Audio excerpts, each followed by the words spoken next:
Креатив радио 102.9 сонсогч та бүхэндээ үзэгч та бүхэндээ шинэ нэвтрүүлгээ хүрэхэд бэлэн болсон байна. Тэгээд нэвтрүүлгийн маань нэр бол Мэдмээр юм байна гэсэн нэртэй хуулийн зөвлөгөө мэдхэд илүүтэхгүй ер нь мэдэх ёстой ийм мэдээллүүдийг сонсогч үзэгч та бүхэндээ хүргэх зорилготой ийм нэвтрүүлэг байгаа. Тэгэхээр зочин тэгээ хамтран хөтлөгчөөр манай Улаанбаатар Эрдэм их сургуулийн хуулийн багш Алтан Гэрэл ах маань хүрэлцэн ирсэн байна. Тэгээ танд энэ өдрийн мэндийг хүргье. За баярлалаа. Чамд болон бас үзэгчдтэй, сонсогчдтой энэ өдрийн мэндийг хүргье. Өнөөдрийн хоёулангийн чинь ярих хүмүүстэй хүргэх тэр мэдээллийн сэдвээсээ хоёлаа эхлэе гэж бодож байна. Миний хувьд бол яг энэ хуулийн талаарх мэдээлэл бол төдийлөн бас сайн биш. Тэгэхээр яг өөрийнхөө тань мэдгүй үүднээс танаас мэдээлэл асууж ингээд харилцаж явах хаа л гэж бодож байна. За тэгээ. Тэгэхээр бол ер нь бол амьдрал баян тийм ээ. Амьдралд бол асуудлууд их байдаг. За энэ асуудлуудыг бүгдийг нь бол төр ёсонд бол хуулиар зохицуулдаг. Тэгэхээр бид бол нэгэнт энэ нийгмийн нэг эд ёс болоод амьдарч байгаагийн хувьд бол хуулийг мэдхээс өөр арга байхгүй.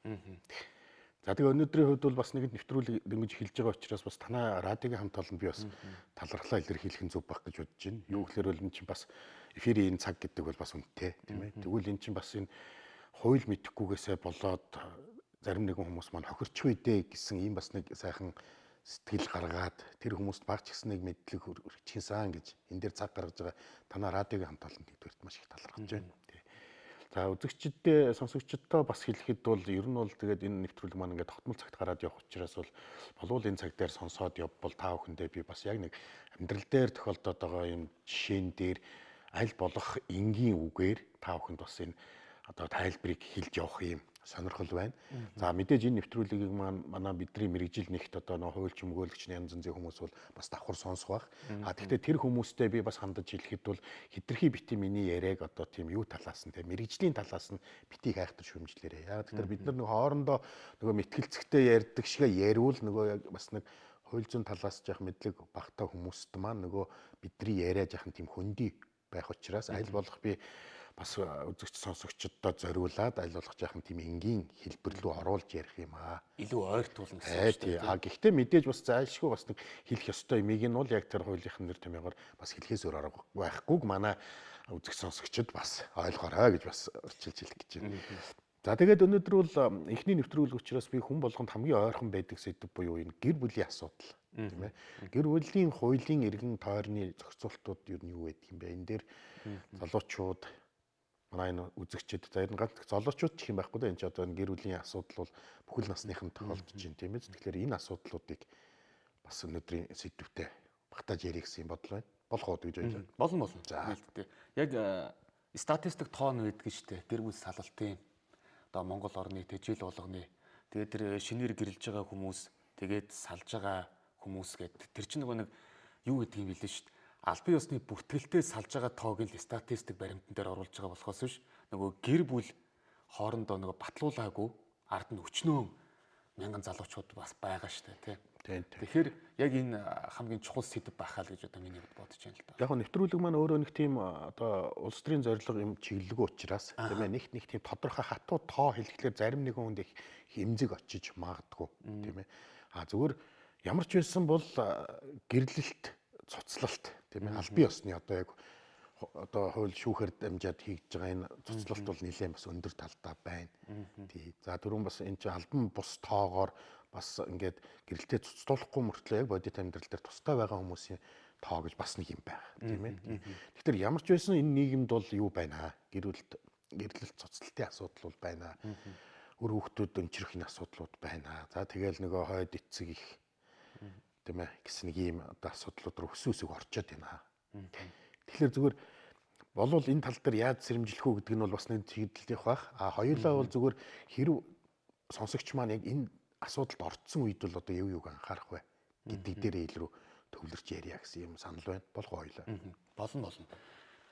Хүмүүс нэг нийтлэг ийм юунууд байна л да ойлголт. Жишээлбэл за нэгд гэр бүл цуцлах гэж байгаа юм бол юу яана? Төрүүлж шүүхэд хандсан нь хождгооч гэдэг юм уу тийм ээ. За энэ бол бас өөрөө нэг жаахан тийм харьцангуй ойлголт юм. Өөрөөр энэ бол ямар нэг тийм уралдаан биш тийм ээ. Одоо нэгэн төрүүлж чад тэнд нэг юм өгчлөөрэ тэрнийхэн зүв болоод шүүхтэр төрүүлж ирснийхэн талд асуудлыг шийдчих гэдэг бол энэ өөрөө жаахан учир дутагдaltaй ойлголт. Тий. Тэр бол амьдралд янз янзын тохиолдол байж болно. Тэгэхээр ямар ч байсан тийм ойлголттой хэрэг сонсогч үзэгч байгаа бол яг тийм биш шүү гэдгийг нэгдүгээр ойлгоод авчмаар байгаа тийм ээ.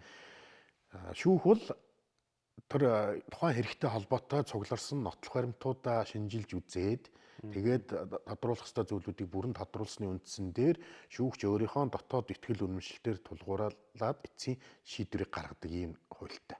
Тийм ээ. Эхлээд баримт тэгээд тэн дээр шүүгчийн ихтгэл үнэмшил гэсэн ийм хоёр ямар орох нь шүү дээ. За энэ бол үндсэндээ бол одоо шийдвэр гаргадаг юм зарчим.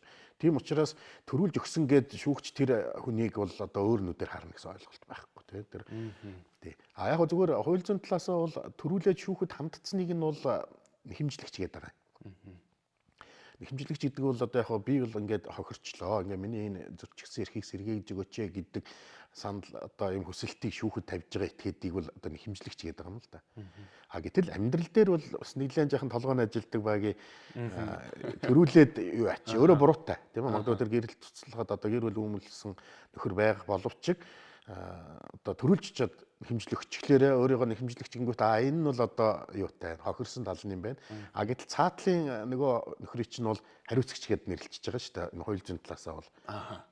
Тэгэхээр хариуцагч гэдэг чинь хариуцна гэсэн юм шиг ойлгогдоод байгаа байхгүй. Хариуцлага хүлээн гэсэн юм шиг байна. Яг үнэн тий. Тэгэхээр ерөнхийдөө тэр төрүүлж хандах талаараа тэр нэхэмжлэгч гэдэг нэхэх гэдэг тийм юмн дээр очичих нь баг ашигтай гэж үздэг ч юм уу зарим хүмүүс бараг тэр талаас нь хардаг. Энэ буруу ойлголт болоод байх бай. Зүгээр яг хуулийн талаасаа бол төрүүлээд шүүхэд хандсан хүнийг бол бид нар нэхэмжлэгч гэж хүлээж авахаас өөр гойдог байхгүй юу? Тий. За тэгээд нөгөө тэр нэхэмжлийг гардаж аваад тэр шүүхэд дуудагдаж очиж байгаа нөхрийг чинь хариуцагч гэдэг байгаа. Гэтэл сөрөг нэхэмжил гэдэг нэг ойлголт байт. Юу гэхээр нөгөө хариуцагч гэдэг шүүхэд дуудагдсан нөхөр чинь бас нэхэмжил гаргаж болдог байхгүй юу? Давхар уу? Тий. Тэгээд тэр нэхэмжлийг нь бол хуулийн нэр томьёогоор бол сөрөг нэхэмжил гэдэг юм. Тэгвэл тэр сөрөг нэхэмжлийнхаа хувьд нөгөө нэг хариуцагч гэдээсэн нөхөр чинь нэхэмжлэгч болчихдог байхгүй юу? Тийм байх үстэй. Тэгэхээр чинь давхар бие биенээсээ нэхэмжлэгдэж байгаа юм шүү. Тий. Сөрөг чинь тэр байхгүй юу? Би одоо гэрэлд цуцлуулъя гэд одоо юу айл да тийм ээ. Хоёлоо одоо эрэгтэй суучаад чи эмэгтэй би эмэгтэй гэдэг. За чи нөхрийн тал те би жишээлбэл эхнэрийн тал байл да. Тэгээд чи надыг одоо эхнэрээ юунд өгсөн гэж үздэй. Шүүхэд. Гэрэлдээ цуцлуулнаа. Хүүхдээ авнаа те. Тэгээд дээр нь одоо хүүхдийн тэтгэлэг гаргуулнаа гэсэн. Гэтэл би бол одоо юу гэж маргаж ийн гэхээр бол гэрэлтэй цуцлана. Гэхдээ хүүхдээ би аавна. Өөрөөс чинь юугаа аавна. Хүүхдийн тэтгэлгээ гаргуулна. Дээр нь нэмээд би бидний донд байгаа тэр 3 өрөө байрна. Тийм ээ. Тэр цуслангийн газраас. За тэгээд нэг хэдэн мал тоолуулсан байдаг. Магадгүй тэрнээсээ би хувиа авнаа. Тийм хүүхдүүдтэйгээ. Гэдэг ийм асуудал ороод ирэхлээр одоо эн чинь бол би зөрүүлээд чиний нэгсэн юмнаас би зөрүүлээд өөр юм нэхэд хэлж штэ. Сөрөх нэхэмжлэг. Тийм. Ингэтэр чи одоо энэ би тэр чи бол надаас хөрөнгө бол нэхээгүй штэ. Тийм ээ. Гэтэл би бол чамаас хөрөнгө нэхэд ороод ирж байгаа байхгүй юу тийм ээ. Тэгэхээр чи миний энэ хөрөнгө нэгж байгаагийн хувьд бол би нэхэмжлэгч чи бол хариуцагч болоод тавьчих штэ. Инглээр нөө төрүүлж хэлдгээр хин төрүүлж нэхэмжил гаргасан нь хождог ч юм биш тийм ээ. Одоо ингээд маргаан хоёр талаас ороод ирж штэ тийм Тэгээ ээ. энэ дэр нөгөө нотлогоо баримтууд. За одоо тэгээд энэ дэр баримтууд орж ирнэ. За мэдээд нэхэмжлэгч нэхэмжил гаргахдаа өөрийнхөө зөв гэдгийг нотлсон баримтуудаа заавалж авсаргаж өгөх хэрэгтэй байдаг. Тийм ээ. Нөгөө нэхэмжлийг гардаж авсан хариуцагч гээд нэр зүүчгээд байгаа этгээд чинь бас өөрийнхөө буруугүй гэдгийг нотлох бас баримтаа хариу тайлбар гэдэг юмтайгаа зогоогдөг. Тийм ээ. Тэгээд дараа саяны жишээн дээр эд хөрөнгийн одоо тодорхой хөрөнгө гаргуулах энэ сөрөг нэхэмжил гаргах чигтаараа би бас тэрийг баталгаажуулах нь шүү дээ. За манай юун дээр нөхрийн нэр дээр ийм 3 өрөө орон сууц байдаг. Тийм ээ. Тэгэхээр энийг бол нөхөр бол минийх гэж үзээд идэг. Тэгвэл энэ бол манай гэр бүл болсноос хойш би болсон хөрөнгөө. За нөхрийн нэр дээр машин байдаг. Боловч энэ бол манай гэр бүлийн хөрөнгөө. Ягаад гэвэл би бол энэ машин авахд хэдэн төгрөгийг оруулсан юм аа ч гэдэг юм уу те. Ингээд тэр баримтуудаа хавсаргаад ингээд өглөөр би өөрийнхөө зүгээс нөгөө сөрөг нэхэмжлээ баталгаажуулж штэ. Тэгэнгүүт зөрүүлж чи бас тэр сөрөг нэхэмжлийг гардаж авах дээр хариуцагч гэдэг нэртэй болчихно. Тэгэнгүүт одоо чи үгүй энэ хөрөнгө бол миний юм аа. Тийм ээ. Ягаад гэвэл би магадгүй энийг гэр бүл болохоос өмнө өөрөө бүр анх авцсан байсан юм. Тэгээ энэний дараа би юу яасан юм аа. Гэтэл манай эхнэр болохоор энэ бол бидний дундын юм гэдэг юм аа. Тийм ээ. Одоо ингээ маргаа орж ирж штэ тийм ээ. Тэг яг энэ нөхцөлд бол одоо шүүх яг тэр нөхцөл байдлыг өмчийн маргаан гэж явуучих юм.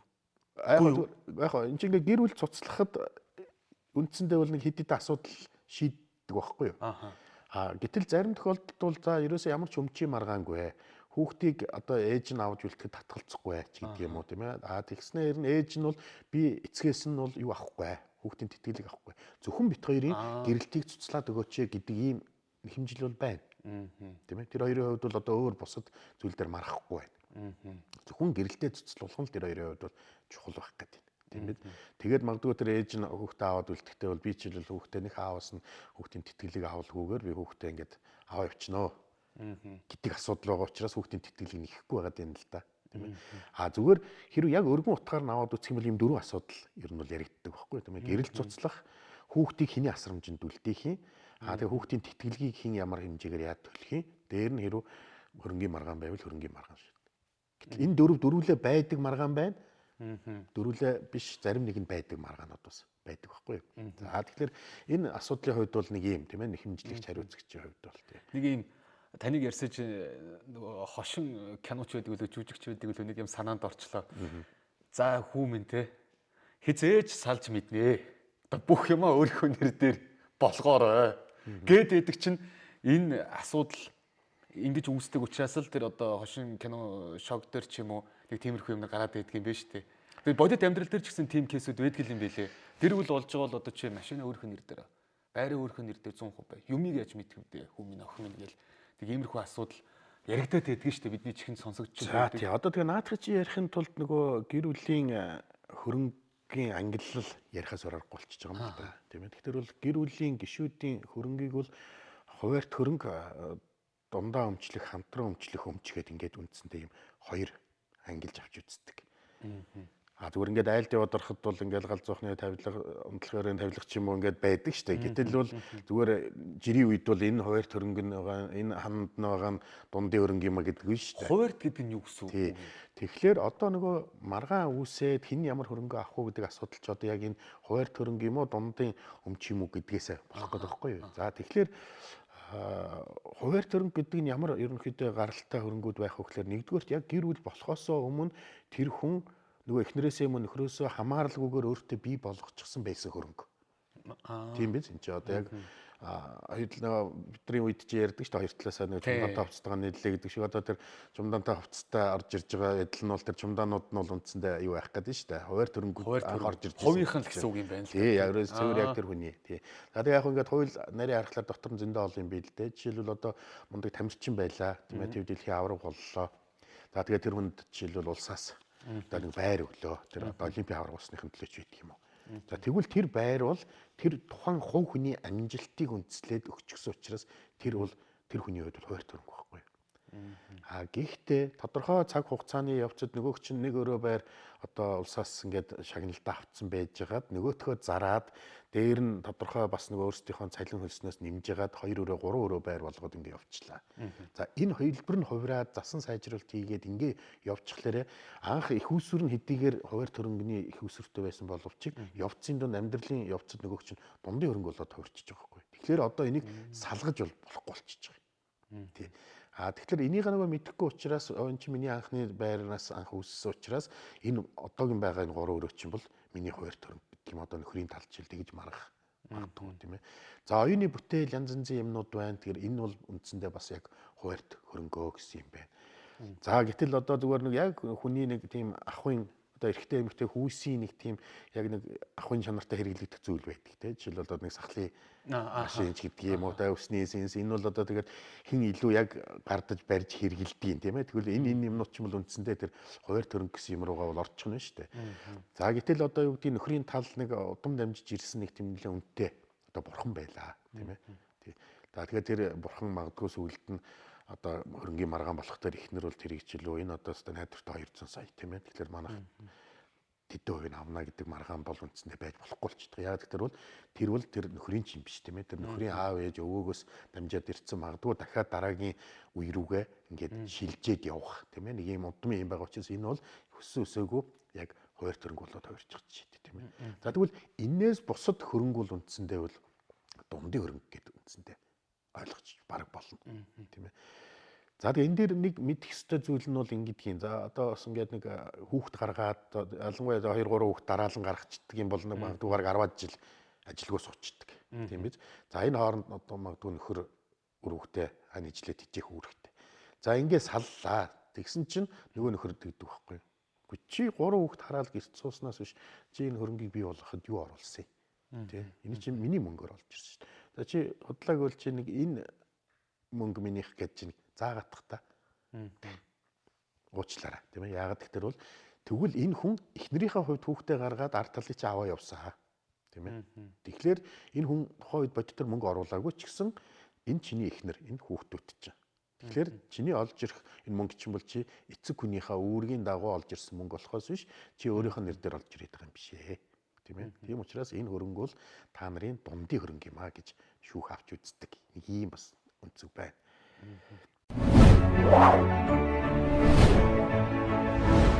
Нэгд гэр бүл цуцлах гэж байгаа юм бол төрүүлж шүүхэд хандсан нь хождгооч гэдэг юм уу тийм ээ.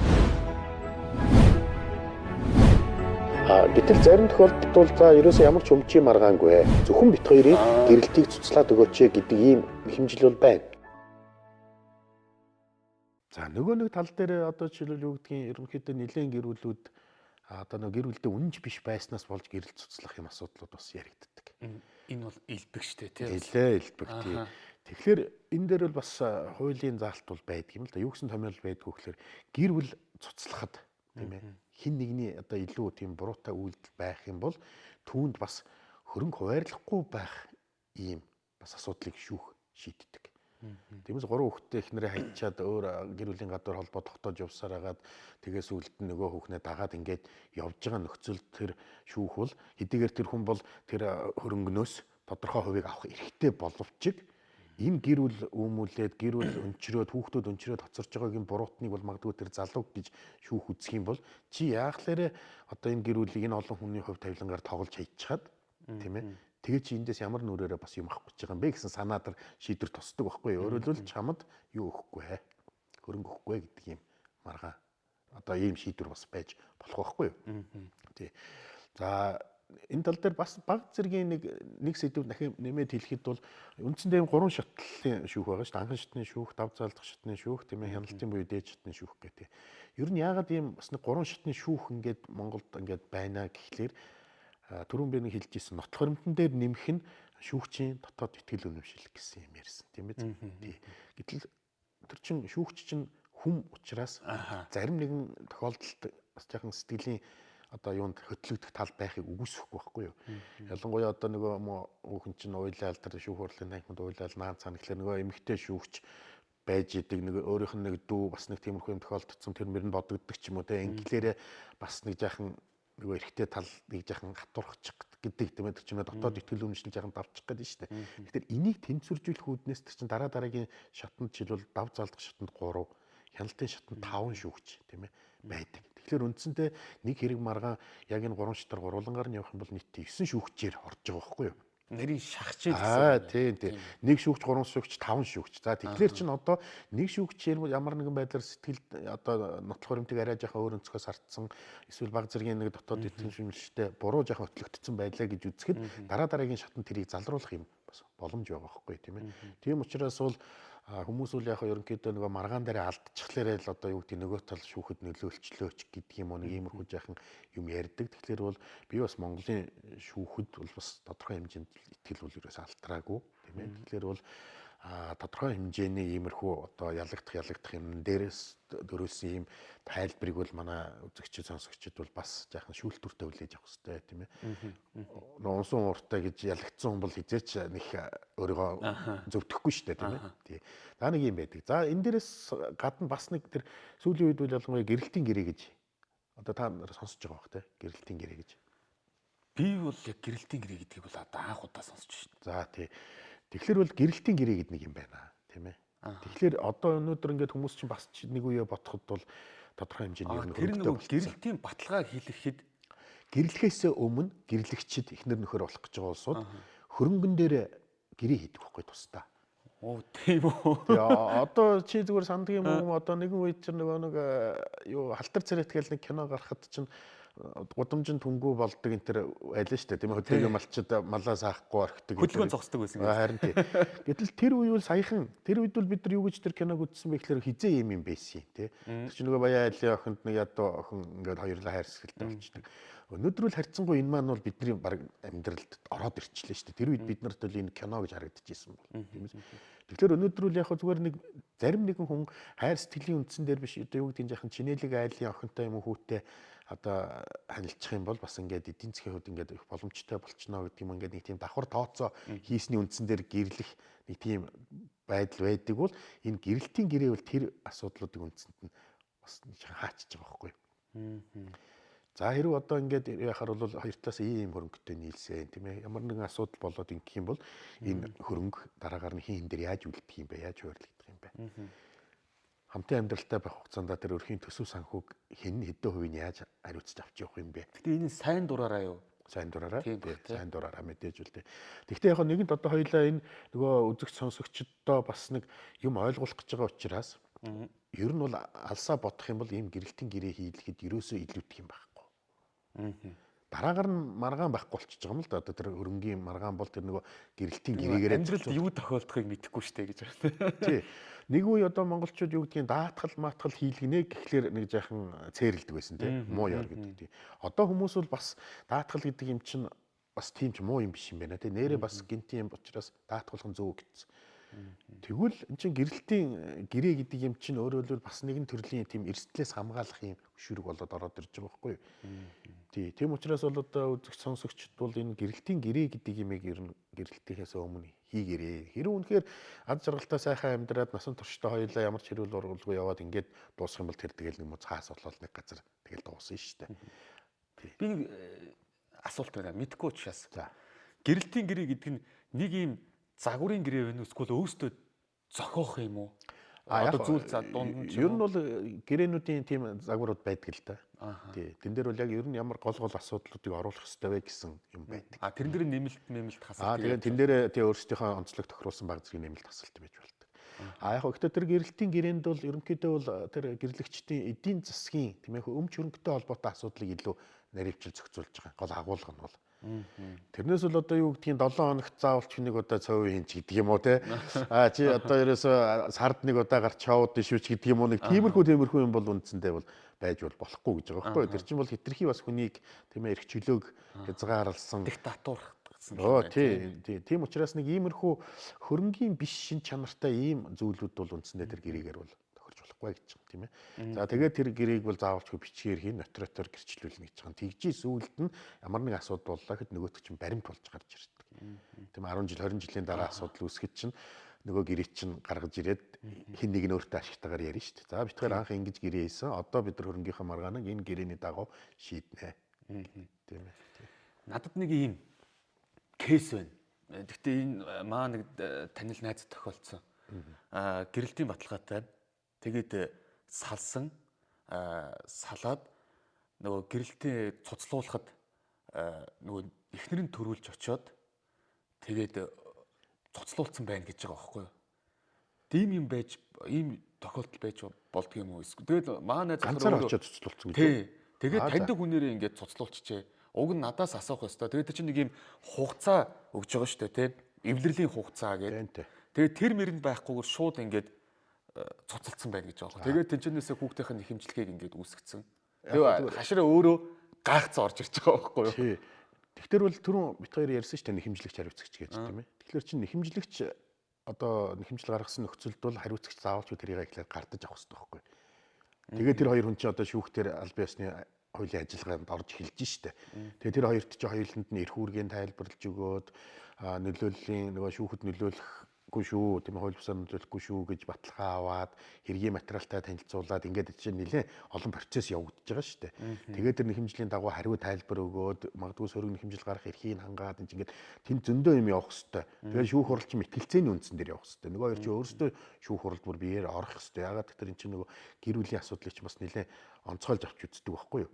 Тийм учраас хин нэг нь огт очоогүй байж байгаад асуудал шийдэгдсэн гэх юм бол энэ бол өөрөө энэ гэрэл цуцлалчийн өөрөө хүчин төгөлдөр бус магадaltaй та сонсогдож байна л да.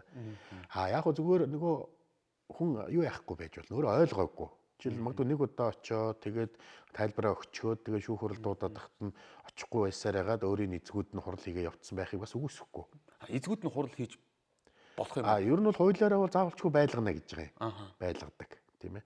Гэтэл энэ чинь бас амьдрал баян учраас тэр хүн хүсээд очихгүй байж болно, бас очиж үнэхээр боломжгүй байж болно, тийм ээ. Очихгүй бол өөрөө би одоо хуралд оролцохгүй, намайг байхгүйд ингээд асуудлыг шийдээд өгөөч гэгээд төсөлтөө өгчих юм бол тэр үнийг заавалчгүй бас байлгая гээд байхгүй.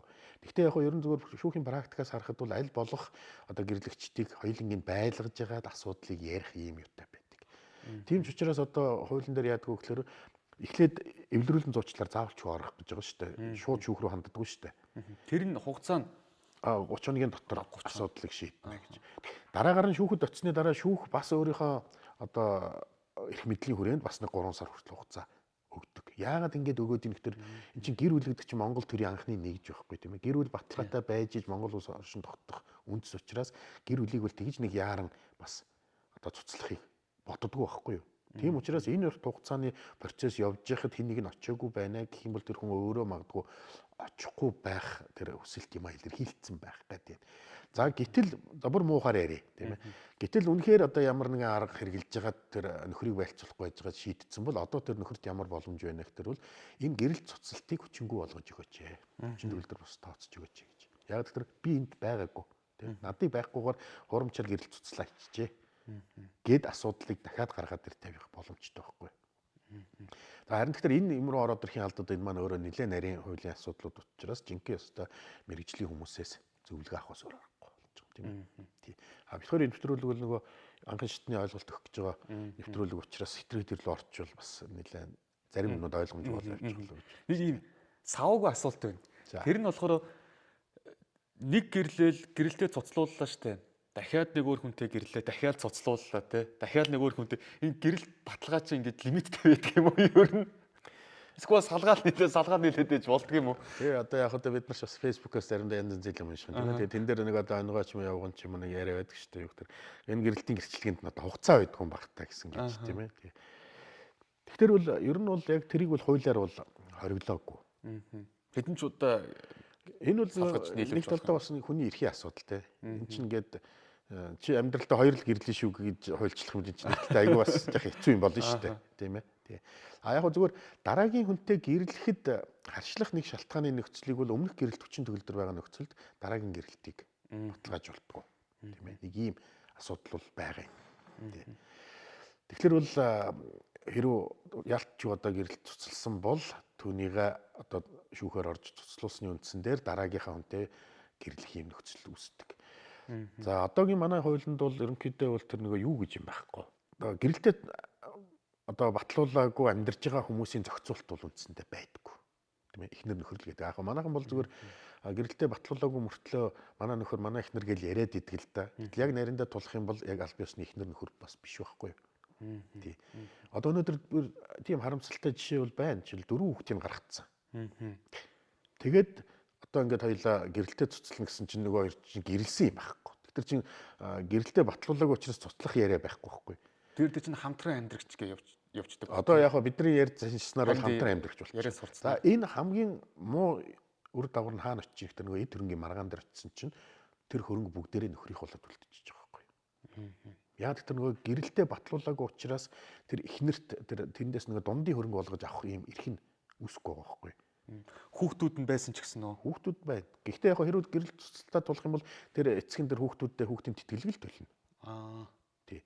Тэр эцэг нь би хүүхдүүдээ аавна ч гэж маргах боломжгүй. Ягаад гэвэл тэр бол гэрлэлийг хосын дундаас гарсан гэж тооцогдоод ээж дээр үлдчихдэг байхгүй хүүхдүүд чинь. Гэрэлтийн баталгаа хэрвээ байхгүй бол шууд ээж дээрээ тэгнь үлдэх.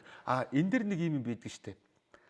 Ер нь гээ шүүхээр оронгуудал за ер нь ихийнхэн талд л өгчдөг юм да гэсэн нэг юм одоо явган яриа байж штэ тийм. Одоо энэ заргалдаад нэмрэгүүдээ ер нь ихийнхэн талд өгчдөг юм.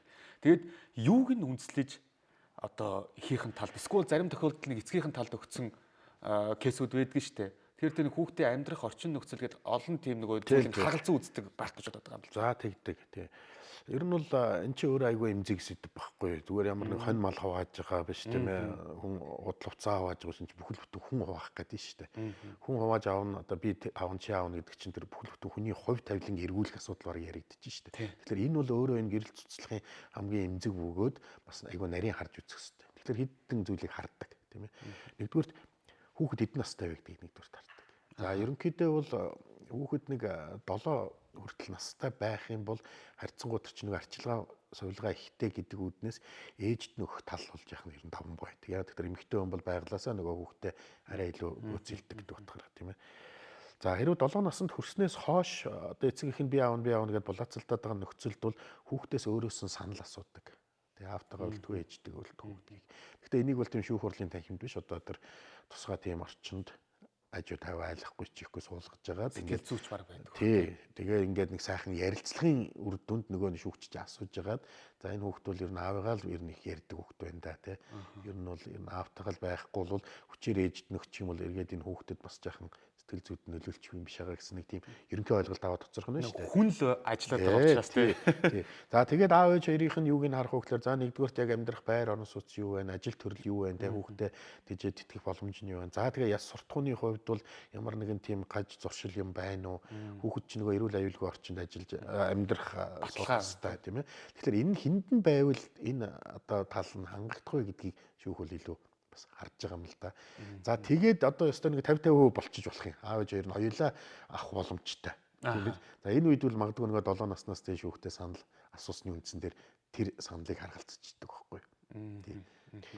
Хин дээр нь байх вэ гэдэг. Тийм нэг ийм асуудал.